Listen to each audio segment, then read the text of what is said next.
Hello and welcome to Ashish Malik IAS Academy. So today's topic of our discussion for UPSC current affairs is dividend to the government of India by Reserve Bank of India. हमें पता है Reserve Bank of India जो है वो fully government owned है, government of India का 100% stake है इन reserve Bank of India. तो इसका मतलब रिजर्व बैंक ऑफ इंडिया को जो प्रॉफिट मिलेगा, जो प्रॉफिट होगा, उसका सारा शेयर गवर्नमेंट ऑफ इंडिया के पास जाएगा as a form of dividend. In the form of dividend government of India will get all the profits from Reserve Bank of India. तो ये सब कुछ समझेंगे। गवर्नमेंट का रिसेंट क्या न्यूज था, आरबीआई ने कितना गवर्नमेंट को दिया है एज अ डिविडेंड, सारा डिटेल्स इस करंट अफेयर्स में हम लोग समझेंगे। Before moving forward, if you want to subscribe on Academy Plus, you can use the referral code Ashish Malik 10 to avail a 10% discount on the subscription fee. Also, Ashish sir का लिखा हुआ book Disha 365 current affairs volume 1 and volume 2 both are available in Flipkart as well as in Amazon. Description box में इसका link दिया हुआ है, आप वहां से बुक खरीद सकते हैं। This book covers around 70% of your current affairs from prelims and from mains perspective.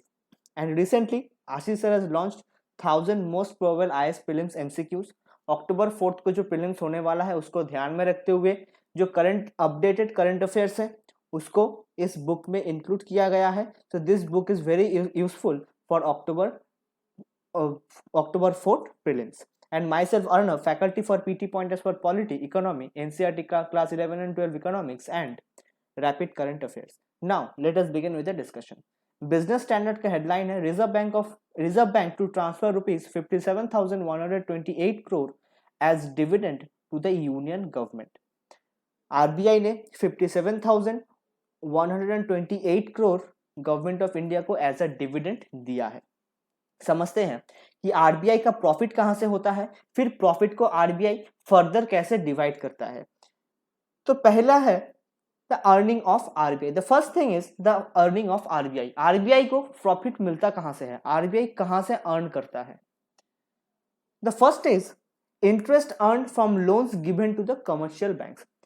Repo operation पे आरबीआई कमर्शियल बैंक्स को लोन देता है, रेपो ऑपरेशन से आरबीआई को कुछ प्रॉफिट मिलता है, तो उससे आरबीआई का प्रॉफिट होता है, उससे आरबीआई को एक अर्निंग मिलता है। So interest earn from the loans given to the commercial banks. Commercial bank को लोन देने के बाद जो इंटरेस्ट कमर्शियल बैंक आरबीआई को पे करता है, that is the earning for RBI. Second is interest from the government loans. RBI government को, state government हो, यूनियन गवर्नमेंट हो, किसी को भी आरबीआई लोन देता है। We know RBI is the last resort for government of India, for state governments, for all the state government as well as for all the commercial banks.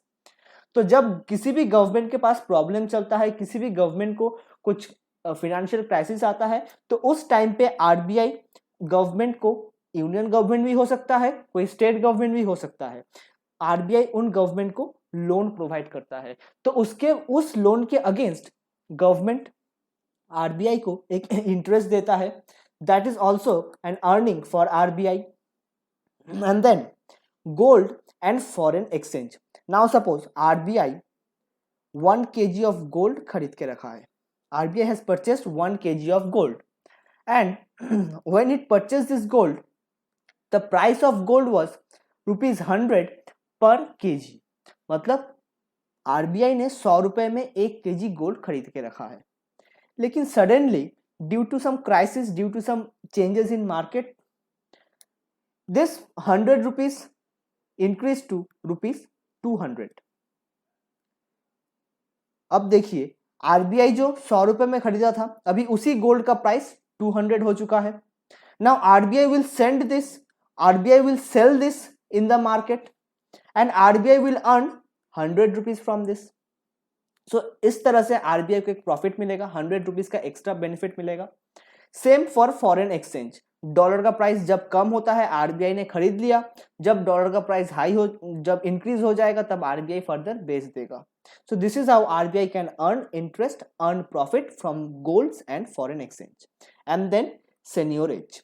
What is this seigniorage? Seigniorage means printing of money. RBI जो money print करता है उससे भी RBI को काफी profit होता है। देखिए आरबीआई एक 2000 रुपीज नोट बनाने के लिए 2 रुपीज का पेपर यूज करता है एंड 2 रुपीज का इंक यूज करता है।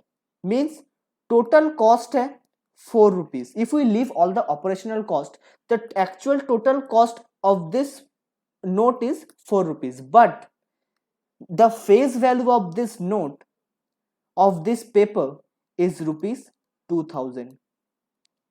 मतलब आरबीआई यहां से अराउंड 1996 रुपीज का प्रॉफिट अर्न कर रहा है. So this is how RBI can earn profit through printing of money. Then that is also known as seigniorage. तो प्रॉफिट तो इतना आरबीआई के पास आ चुका है, तो आरबीआई इस प्रॉफिट का करेगा क्या, and what will do and further what RBI will do with this profit. RBI divide this profit between two parts. First the buffer. एक आरबीआई अपना बफर मेंटेन करता है, उसके बाद जो सरप्लस बचता है and that is transferred to government of India. वो सरप्लस गवर्नमेंट ऑफ इंडिया को ट्रांसफर कर दिया जाता है. तो 57,128 करोड़ रुपीस का जो डिविडेंड दिया है आरबीआई ने गवर्नमेंट को, मतलब 57,128 करोड़ रुपीस का सरप्लस हुआ है आरबीआई को, प्रॉफिट हुआ है आरबीआई का, तो वो सारा प्रॉफिट गवर्नमेंट ऑफ इंडिया के पास दे दिया है. मतलब बफर को माइनस करके जितना प्रॉफिट है वहां से बफर को माइनस किया, फिर जो अमाउंट बचा that is 57,128 crore rupees that is transferred to the government of India. अब इस बफर को थोड़ा मैग्निफाइड व्यू से देखते हैं. बफर में क्या क्या होते हैं. Buffer are two types, realised equity and revaluation reserves. दो टाइप्स के बफर आरबीआई मेंटेन करता है. First one is realized equity and second one is revaluation measures. Now, in my purse I have 100 rupees. मेरे purse में 100 रुपए है. After 1 year, when I opened my purse, I saw that same 100 rupees. It will not become 101, neither it will become 99. ये 100 rupees ही रहेगा क्योंकि इसका face value 100 rupees ही है.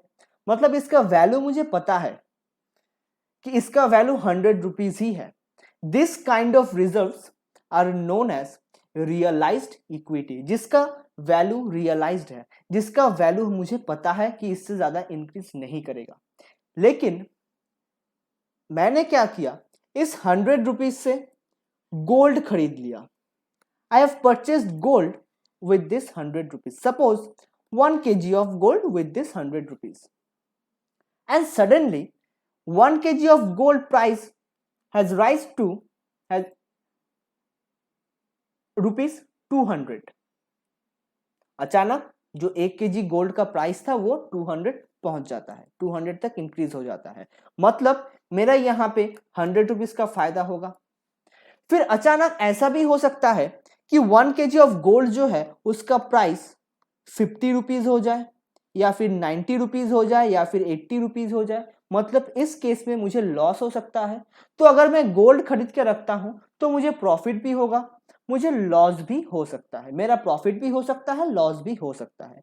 So this kind of reserves are known as revaluation reserves. जिसका actual value मुझे पता नहीं है अब तक, जिसका एक्चुअल वैल्यू मुझे पता नहीं है, लेकिन मेरे पास गोल्ड है. मैंने 100 रुपए का गोल्ड खरीदा है, तो मुझे पता नहीं है कि गोल्ड जो है वो 100 रुपए रहेगा या 50 पे आ जाएगा या फिर 200 पे चला जाएगा. So these are known as revaluation reserves. तो आरबीआई जो कैश वगैरह मेंटेन करता है that those are realised equity. और आरबीआई जो फॉरेक्स रिजर्व फिर गोल्ड मेंटेन करता है, गोल्ड अपने एज अ बफर रखता है, those are revaluation reserves. Now what are the differences between these revaluation reserves and realized equity? So we know realized equity are fixed value, जिसका value हमें पता है, those are fixed value.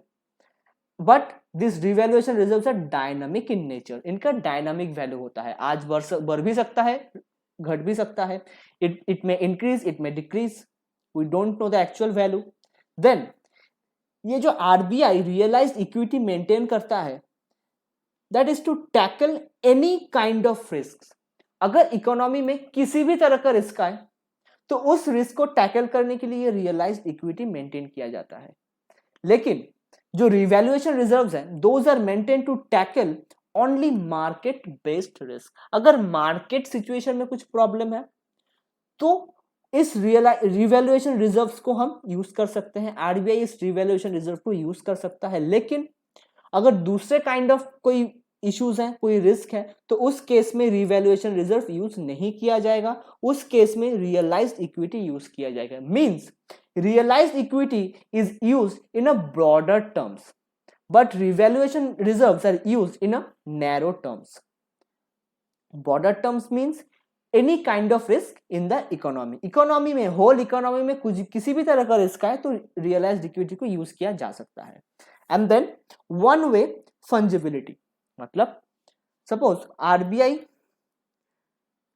का जो balance sheet है that is ₹100, for example ₹100, and RBI said that we will maintain around 10% of our balance sheet as our realized equity। ठीक है, 10% means 10 rupees RBI maintain करेगा as a realised equity, but fortunately RBI के पास 15 rupees है as a realised equity. RBI के पास 15 rupees है as a realised equity, means RBI has around 15% of its balance sheet in the form of realized equity। तो इस case में RBI क्या कर सकता है, ये जो एक्स्ट्रा 5% है इसको निकालकर इस कैश से आरबीआई गोल्ड खरीद सकता है, और जैसे ही आरबीआई गोल्ड खरीदेगा मतलब ये रिवैल्यूएशन पे आ जाएगा। ये gold is a factor of revaluation reserves. 5% का रियलाइज्ड इक्विटी से निकालकर रिवैल्यूएशन रिजर्व्स में आरबीआई डाल देता है। So this is known as fungibility. But why one way fungibility? Suppose RBI के पास एक्स्ट्रा गोल्ड है, आरबीआई इसको बेचकर कुछ कैश अर्न करता है, तो उसको आरबीआई यहां पे डालने का सोचता है, उसको आरबीआई रियलाइज्ड इक्विटी में एंटर करने के बारे में सोचता है, लेकिन आरबीआई ऐसा नहीं कर सकता है। मतलब आप गोल्ड बेचकर कैश अर्न करके रियलाइज्ड इक्विटी में नहीं डाल सकते हैं। आप रियलाइज्ड इक्विटी से कैश लेकर गोल्ड खरीद सकते हैं, लेकिन गोल्ड को बेचकर आप कैश अर्न नहीं कर सकते हैं। So this is known as one way fungibility. Realised equity से रिवैल्यूएशन रिजर्व में जा तो सकते हैं, लेकिन वापस लौट कर नहीं आ सकते हैं। And realised equity is also known as contingency risk buffer. अगर मार्केट में किसी भी तरह का रिस्क आए तो उस केस में आरबीआई जो रिजर्व जो बफर मेंटेन करता है उसको बोलते हैं contingent risk buffer.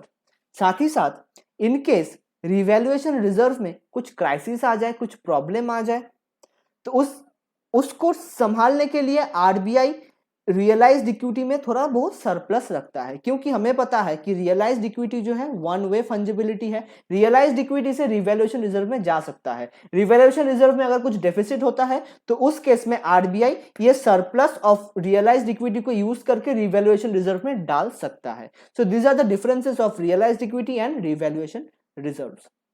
Now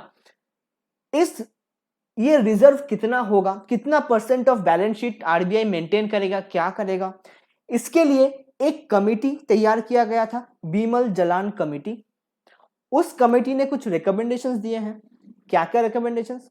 contingent reserve जो है that should be 5.5% to 6.5% of the balance sheet. अगर आरबीआई का बैलेंस शीट है 100 रुपीज का, तो उस केस में RBI will maintain ₹5.5 to ₹6.5 as their contingent reserve. उससे ज्यादा मेंटेन नहीं कर सकता है। ठीक है, अभी रिसेंटली जो आरबीआई ने गवर्नमेंट को डिविडेंड दिया है, आरबीआई का कहना है कि we have maintained the lowest limit, मतलब we have kept 5.5% of our balance sheet as our contingent reserve. ये आरबीआई का कहना है कि हमने लोएस्ट लिमिट जो है उसको यूज किया है। We have not crossed the lowest limit. हमने 6% भी यूज नहीं किया है, 6.2% भी यूज नहीं किया है। We have used 5.5%। उसके बाद जो बचता है that we have transfer to the government of India. साथ ही साथ बीमल जलान कमेटी ने यह भी कहा है कि realised equity plus revaluation reserve should be 20 to 24%, मतलब कंटिंजेंट रिजर्व है 5% का, 5.5% का, और total realized equity plus revaluation reserve that should be 20%, means revaluation reserve should be 14.5% around. For example, revaluation reserve 14.5% होना चाहिए, लेकिन बिमल जलान कमेटी का कहना है कि ये जो 20 to 24% का रेंज है, इस रेंज के बीच में आरबीआई कुछ भी चूज कर सकता है. RBI can choose any of the value between this range. RBI has chosen 23.8% as their total buffer. Total buffer होगा 23.8%. And rest जो बच जाएगा 23.8% को अलग करके साइड रखने के बाद जो बच जाता है, that RBI will give to Government of India as a form of dividend. So this is how RBI transfer funds to Government of India. Now इससे रिलेटेड एक एमसीक्यू देखते हैं. Bimal Jalan committee report was based on option A educational reforms, option B socio economic reforms, option C quantum of excess provisions for of RBI to the government of India, and option D none. इसका answer आप comment section में जरूर mention कीजिएगा. इसका answer हम next session में discuss करेंगे. And in the previous session means when I discussed about 3 steps recommended by Dr. Manmohan Singh to revive the economy, उस सेशन में मैंने एक MCQ दिया था, that was consider the following statement. Statement 1, RBI primarily targets M3 money supply in order to control liquidity. Statement 2, M3 money supply and money multiplier are inversely proportional to each other. Statement 3, more circulation of money, more is the demand pull inflation. Which of the above statements is or are incorrect? We have to choose the incorrect statement. तो statement 1 ये कहता है कि RBI primarily targets M3 money supply in order to control liquidity. It's absolutely correct. RBI M3 money supply को control करता है, target करता है to control the liquidity in the economy. Statement 2, M3 money supply and money multiplier are inversely proportional to each other. Now, money multiplier is equal to M3 by M0, and from this equation if we cross multiply, then we will get M3 is equal to money multiplier into M0, and if money multiplier increases, M3 will also increase. If money multiplier decreases, M3 will also decrease. So they are directly proportional to each other. Money multiplier or M3 money supply are directly proportional to each other. So the statement 2 is incorrect. And the statement 3, more circulation of money, more is the demand pull inflation. जितना money circulate करेगा उतना ज्यादा demand पुल inflation होगा. Money का hand जितना change होगा उतना ज्यादा डिमांड होगा, उतना ज्यादा इन्फ्लेशन होगा. So the statement 3 is also correct. So the correct option will be option B, only 2. So, and this is about today's current affairs, today's lecture. I hope you liked the lecture. Don't forget to subscribe the channel, like the video and share the video. Thank you. Jai Hind.